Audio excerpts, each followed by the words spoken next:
It's a scientific fact that the hormones of stress downregulate genes and create disease, long-term effects. Human beings, because of the size of the neocortex, we can turn on the stress response just by thought alone. We can think about our problems and turn on those chemicals. That means then our thoughts could make us sick. So if it's possible that our thoughts could make us sick, is it possible then our thoughts could make us well? The answer is habit is a redundant set of automatic, unconscious thoughts, behaviors, and emotions that's acquired through repetition. A habit is when you've done something so many times that your body now knows how to do it better than your mind. So if you think about it, people wake up in the morning, they begin to think about their problems. Those problems are circuits of memories in the brain.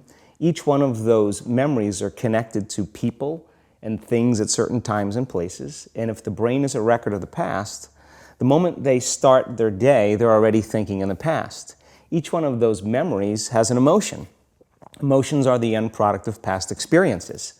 So the moment they recall those memories of their problems, they all of a sudden feel unhappy, they feel sad, they feel pain. Now, how you think and how you feel creates your state of being. So the person's entire state of being when they start their day is in the past. So what does that mean? The familiar past will sooner or later be predictable future.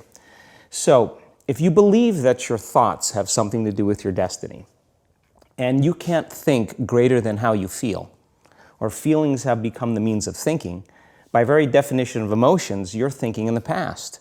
And for the most part, you're going to keep creating the same life. So then people grab their cell phone, they check their WhatsApp, they check their text, they check their emails, they check Facebook, they take a picture of their feet, they post it on Facebook, they tweet something, they do Instagram, they check the news, and now they feel really connected to everything that's known in their life. And then they go through a series of routine behaviors.